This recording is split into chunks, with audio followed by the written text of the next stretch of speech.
ایک دفعہ ایک عورت کا بچہ گم ہو گیا۔ وہ اسی قافلے میں ڈھونڈتی پھرتی رہتی تھی۔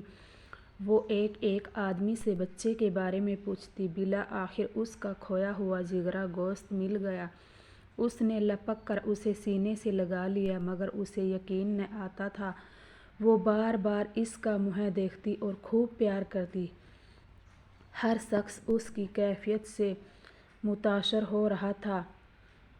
اس وقت آپ صلی اللہ علیہ وسلم صحابہ کرام رضی اللہ سے مخاطب ہوئے اور فرمایا، کیا خیال ہے تمہارا، یہ عورت اپنے بچے کو آگ میں ڈال سکتی ہے؟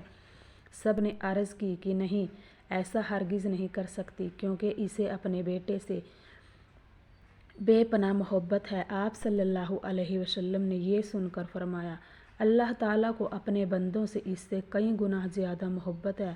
وہ ہرگز نہیں چاہتا کہ اس کے بندے دوزخ میں جائیں۔ طویل سے طویل تقریر پر بھی محبت الہی کے بارے میں وہ اثر پیدا نہیں کر سکتی تھی جو آپ صلی اللہ علیہ وسلم کی اس فقیری نے اس نفسیاتی ماحول کو پیدا کر دیا۔